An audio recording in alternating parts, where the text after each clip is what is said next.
검찰이 노무현 재단 계좌를 사찰하지 않았다. 유시민 이사장이 지난 금요일에 뒤늦게 인정하고 사과를 했지만 이대로 일이 마무리되지는 않을 분위기인 것 같습니다. 1년 만에 사과를 두고 많은 해석들이 나오고 있습니다.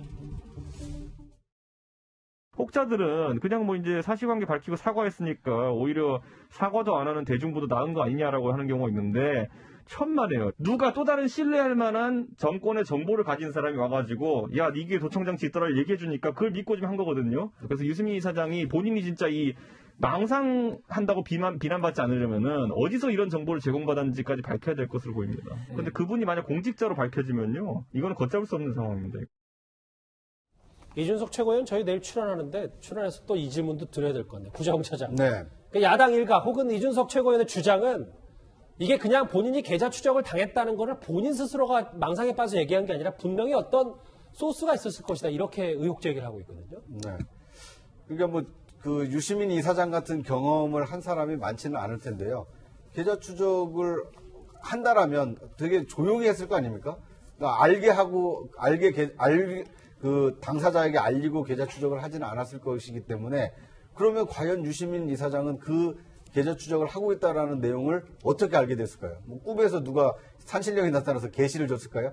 그러니까 그런 얘기를 지금 이준석 최고위원은 만약에 여권의 고위 관계자, 특히 공직자가 얘기를 해줬다라면 이건 더 큰 문제가 됐을 수 있다. 그러니까 없었던 일을 있었다라고 얘기를 해주고 그 없었던 일을 공개함으로써 우리 사회에 상당히 많은 혼란을 야기했기 때문에 이건 단순히 그때 내가 잘 몰랐어 미안 이렇게 끝날 사안이 아니다라는 것이죠. 그러니까 유시민 이사장은 사과를 했으니 이제 일단락 됐다 이렇게 넘어가고 싶겠지만 야당이나 아니면 일부 국민들의 경우에는 도대체 유시민이라는 사람이 자신의 그 영향력을 앞세워서 자신의 어떤 피해 망상을 저렇게 얘기를 하고 저렇게 말 한마디로 사과하고 넘어갈 수 있는 것이냐.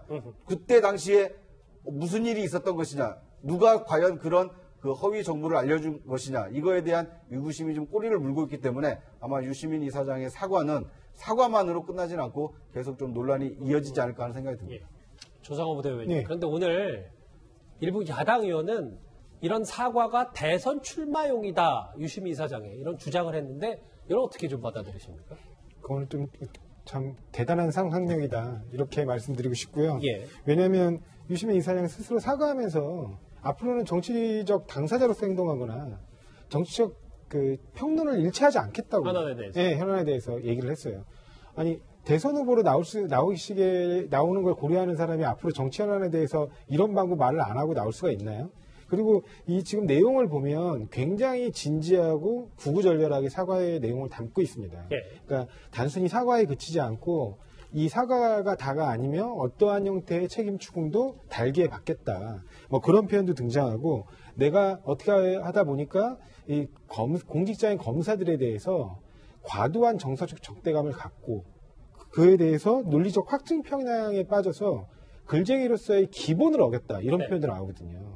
그래서 이런 표현들을 본다면 자신의 어떤 그 공적 행위 그리고 자신이 갖고 있는 영향력 이런 거에 비춰봤을 때 마치 가짜뉴스 생산자로서 행동하는 듯한 어떤 본인의 행동을 굉장히 깊이 후회하고 그 부분에 대해서 반성을 구하고 있기 때문에 그 부분 그대로 받아주시면 될 것 같고요. 거기서 단지 이런 사과만으로 부족하다고 평가하시는 분들이 있겠죠. 그러면 그런 부분들만 지적하면 되는 것이지 이 뭐 어떤 메시지의 이면에 무엇이 있는가 그건 너무 탐구의 영역으로 들어가는 거 아닌가 하는 대선 생각이 출마까지는 너무 큰 상상력이다. 그렇습니다. 그런데 야당에서는 과거 유시민 이사장의 주장을 옹호했던 여권 인사들도 비판받고 사과해야 된다는 목소리도 나오고 있습니다. 과거의 홍익표 의원의 목소리 한번 들어보겠습니다. 제가 직접 유시민 이사장과 통화를 했습니다. 유시민 이사장은 검찰이 살펴본 나름대로의 근거를 가지고 계시더라고요. 경제 문제도 아닌데 계좌를 왜 봅니까? 혹이라도 노무현재단의 고액을 후원한 사람이 있으면 또 노무현재단을 통해서 어떤 공직자를 받으려고 했다. 뭐 이런 내용도 쓰려고 하나요? 이런 게 검찰권 남용입니다. 노무현재단과 민주당을 향한 검은 그림자는 좀처럼 거치지 않습니다. 많은 사람들이 모함을 받고 공작이 대상이 되곤 했습니다. 참말로 징합니다. 여권 인사들의 국회 혹은 뭐 노무현 전 대통령 추모식에서 했던 여러 가지 공식 발언들에 대해서 장해철 평론가님도 도의적인 사과 표명을 어느 정도 해야 된다고 보십니까? 입장 표명이 당연히 있어야죠. 유시민 이사장의 사과문에 그 내용이 들어 있습니다. 누구나 의혹 제기할 수 있지만 그 의혹에 대한 근거를 가져오지 못한다면 책임을 져야 된다. 그래서 유시민 이사장은 본인이 사과문으로 책임을 지는 것이고 이 주장에 기반하여서 근거가 있는 것처럼 정치적 공세를 했던 홍익표 당시 대변인이나 이해찬 대표 같은 경우는요. 그냥 평당원, 평의원이 아니라 그 당시 직위가 여당의 수석 대변인이자 또 한 분은 여당의 대표였습니다. 또 이해찬 대표 같은 경우는 저 추도식뿐만이 아니라 유시민 이사장과 함께하는 유튜브 방송에 출연해서 검찰이 마치 계좌를 들여다보는 것처럼 노무현재단을 부당한 이유로 공격하는 것처럼 직접 언급한 내용 등이 이미 언론에 다 보도가 되고 회자가 되고 있습니다. 그런 중요한 발언으로 검찰이나 일부 공직자들을 공격했다면 적어도 사실이 아니라고 당사자가 밝힌 다음에 관련된 발언을 했던 분들도 입장 표명을 하는 게 마땅한 도의이자 어떤 정치적 자세라는 생각이 들고요.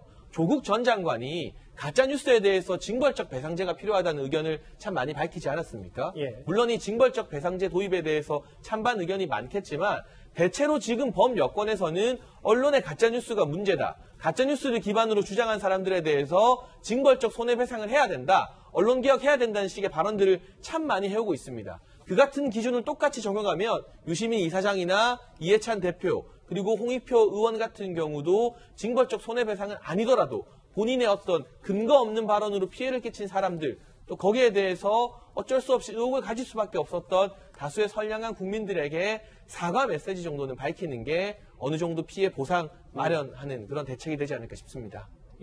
지난주 금요일 전격적인 사과로 다시 주목을 받은 유시민 이사장이기 때문에요. 근데 유 이사장과 관련해서 새로운 논란거리 하나가 있는 것 같습니다.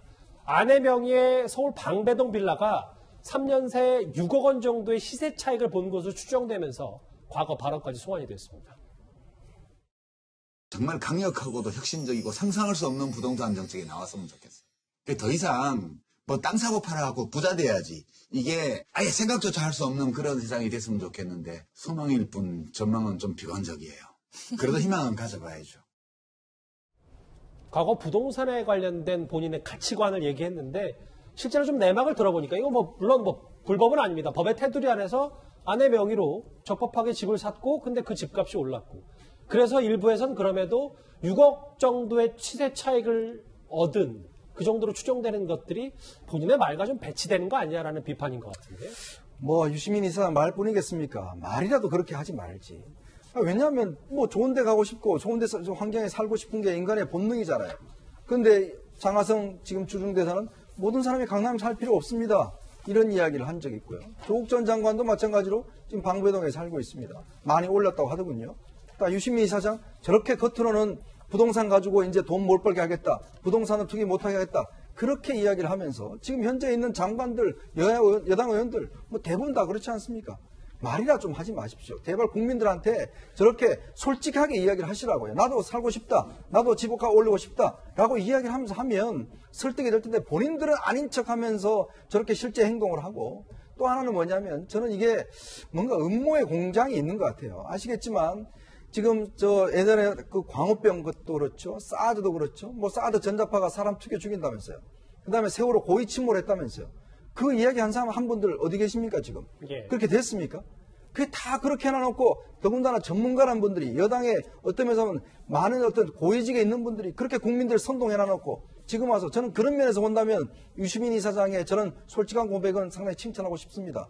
그 이야기를 하고도 아직까지도 반성하고 있지 않는 분들이 너무나 많기 때문에 예. 세월호 고의 침몰했다고 주장했던 영화까지 만들어서 많은 이득 얻은 분 지금 뭐하고 있는지 모르겠습니다. 알겠습니다. 유시민 이사장 관련 이슈는 여기까지고요. 다음 주제가 준비되어 있는데 그 전에 넘어가기 전에 지금까지 들어온 여러분들의 목소리 들어볼 차례입니다. 첫 번째 댓글 만나보겠습니다. 대통령이 가짜뉴스 엄단해야 한다고 했는데 알고 보니 진원지가 유시민 이사장이었네. 예. 유 이사장은 합리적 의심을 했으나 그 사실을 증명할 수 없기에 사과한 것일 뿐이다. 조금 입장이 다른 의견을 주신 분도 있습니다. 또 볼까요? 독립운동가 후손들에겐 정작 상을 안 주고 광복 회장이 정치인들에게 상 나눠주게 하냐 비판하신 분도 있습니다. 네. 친일재산 환수 공로로 상 받은 건데 왜 추장관에게 박수를 못 쳐줄 망정 비난하냐라는 분도 있고요. 마지막 보겠습니다. 장관 후보자나 차관이나 황해 무법자 후보냐, 법무부가 무법부가 맞나? 맞네. 박범기 후보자와 이용우 차관 비판하신 분 댓글까지 만나봤습니다. 바로 이어서 실시간 검색어도 만나볼까요? 예. 래퍼 아이언이 숨진 채 발견됐다는 좀 다소 안타깝고 충격적인 소식 들어와 있습니다. 그리고 방송인 노홍철 씨가 좀 더 자윤이 되고 싶다. 방송에서 하차한 소식 때문에 실시간 검색어에 많이 이름을 올렸고요. 그 다음에 방송인 이혁재 씨가 수천만 원을 빌린 게 갚지 않아서 지금 고소를 당했다는 소식까지 들어와 있습니다. 좀 안타까운 소식인데요. 이 소식까지 실검에서 만나봤습니다. 바로 다음 주제 정치권 소식이 하나 준비되어 있습니다.